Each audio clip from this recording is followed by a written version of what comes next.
Joining me now is the Liberal Party member for Wannon in Victoria, Dan Tehan. Good morning. Morning, Callum. How are you? I'm well, thank you. Now, the Labor opposition has announced that it's no longer going to negotiate with the government on the renewable energy target. This uncertainty can't be good for the sector, can it? Look, no, it's very disappointing that that Labor have chose to play politics on this issue.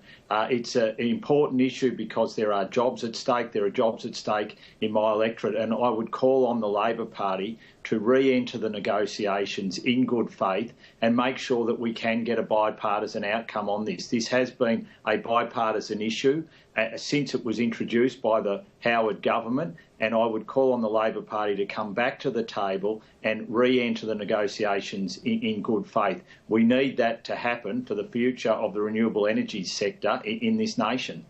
But the ones that are put at risk by partisanship here is the government, because the government is the one that's changing the renewable energy target after promising not to at the election.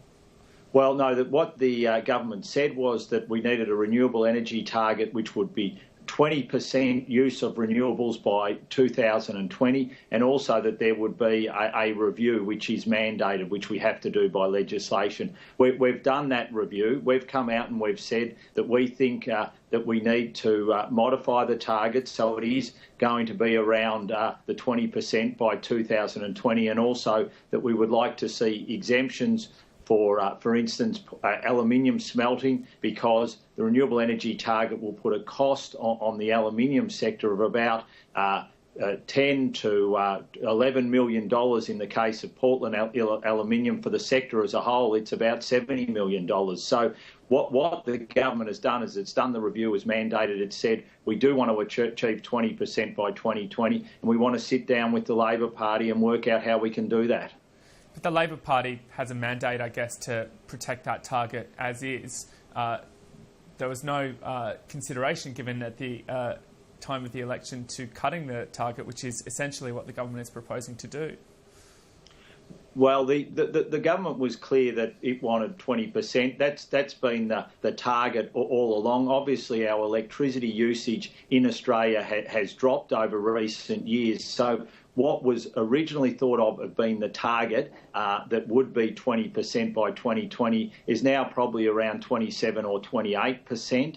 We're worried about the impact that a target that high might have on other sectors, such as aluminium smelting. So we've said, look, let's sit down and see if we can work a compromise out on this. And I would call on the Labor Party to re-enter the negotiations to do that. I think there is a sensible middle ground that can be reached here if everyone acts in good faith. And that's what I'll be hoping to see. And I'm sure there will be pressure which will come on the Labor Party now to re-enter the negotiations, because otherwise the government will have to do with this with the crossbenchers in the Senate. And my view would be that it would be much better if the Labor Party re-entered the negotiations.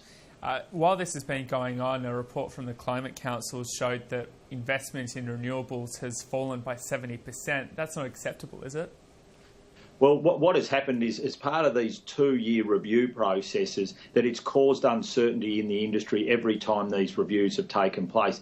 The same thing happened to the sector when the renewable energy target was reviewed under the Labor government. Once the review process took place, the uncertainty caused a drop in investment. So one of the things that the government has put on the table is let's end these 2-year review processes. And I think that that's a very good way for us to move forward. There's also, since the global financial crisis, obviously been a lack of capital investing into the renewable sector in Australia. It's been harder for companies to get access to investment. Now, obviously, if we've got some certainty going forward, that might be ameliorated by the certainty that we can give to the RET if we can get a bipartisan outcome.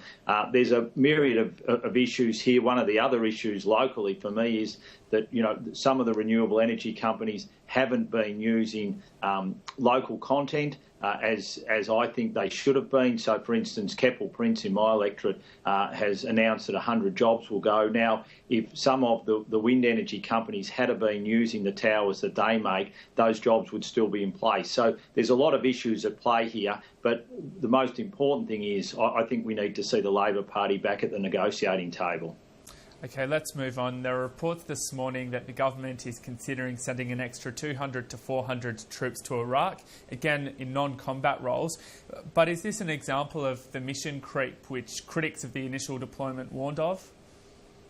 Look, I don't think so. Obviously, no decision has been made. We have committed 200 Special Forces troops, and I think that we as a country need to do that. Obviously, the terrorist threat here in Australia is real, and it's real because of what is taking place in Iraq and Syria, so we need to try and deal with this issue. Now, there is media speculation of potentially additional troops being sent. That'll obviously be considered by the Cabinet, by the National Security Council, by the party room. But at the moment, we're very comfortable with what we've committed. We think that it's appropriate. It is part of an international deployment to try and deal with this threat. I mean, ISIL, ISIS, or Daesh, as they're called locally, this is one of the worst terrorist organisations that we have seen in the world's history.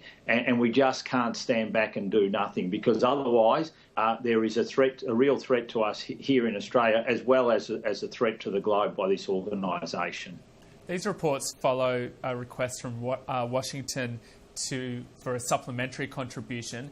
As this conflict continues, as it escalates, should Australia be ready to reconsider its commitment and how many people it's sending? So if things get worse, should Australia consider sending more troops, for instance? Well, one of the very positive things from Prime Minister Abbott's meeting with President Obama it was that President Obama was able to report to Mr Abbott that things are actually going well on the ground, that the efforts that the international forces are making are actually having good results. Now, for us to get very good results into the future, obviously the Iraqi government and the Iraqi army are going to have to play a key part in this. But one of the really positive developments over the last week is that the international forces are starting to have an impact against Daesh, and that is very welcome news. So anything which is going to happen from here on is obviously going to be very dependent on where the circumstances end up. But at the moment, following that meeting between the President of the United States and the Prime Minister of Australia, things are looking better on the ground than they were. John Howard used his Remembrance Day speech to warn about the possible ongoing nature of this commitment. He's drawn parallels between this conflict in Iraq and the Cold War. Given that it could potentially drag on for a long time, should Australia so categorically rule out sending combat troops? Look, I think that the most important thing is that you can never say never on anything, or you can so obviously circumstances will change. And the thing about international security is that the threats can come from many places and can come in a variety of forms. So, as a government, the most important thing you can do is make sure that we're economically strong and that we've got the resources to be able to put to our national security. And then you're able to meet challenges as they come on board. And that is the key thing. So we think that how we're dealing with the threat from Daesh at the moment is appropriate. But obviously there could be changes in circumstances which need a reconsideration of things. So, but we obviously, you don't make these decisions on the run. You do them in a very cold and calculated way, in a way that assesses your own national interests and then decides, okay, what is in the best interests of the nation. And I'm sure that that's the approach that our government will take. So should this conflict worsen, should it drag on, Australia should at least consider sending troops into a combat role? Well, I don't want to get into hypotheticals because I think we could sort of have a discussion on hypotheticals and come up with many sort of responses and formulas. I think the most important thing at the moment is that there's really two messages at the moment. One is that what we're doing at the moment as a nation is appropriate, and secondly, from reports from the President of the United States, that we are having, the international forces are having a real impact on the ground. And I think at this stage, that's the two things that we need to consider. Okay. Just finally, Senate committees reported has recommended parliamentarians be granted a conscience vote on the issue of euthanasia. Do you support that call? And what's your personal view on the issue of euthanasia? Well, I haven't had a chance to read that report, but obviously we don't have any legislation before the Parliament, and so what I would obviously need to do is to have a look at what the legislation is, what it's saying, etc. My deep personal view is that we have to tread incredibly cautiously in this area, incredibly cautiously. But look, I would have discussions with my electorate. I would look at the legislation, but my natural instinct would be to leave the status quo. But I say that without having a look at what the Senate report has said, and I will have a look at it. And obviously there is no legislation before the Parliament for us to look at. But my deep personal view on this is that this is something that we would and should treat incredibly cautiously on. Sure. And do you think parliamentarians should be given a free vote on this issue? Well, look, that'll I think would very much depend on the nature of what's put before the Parliament. I mean, natural inclination for me is on issues like this is they are appropriate for us to have a conscience vote, but it does depend on I think very much the nature of the legislation. If it is political grandstanding in the way that the bill's put forward, then obviously it might not be appropriate to have a conscience vote on it. So we'll just have to very much wait and see, what, if anything, does come before the Parliament, really, before we can assess that. What would constitute political grandstanding?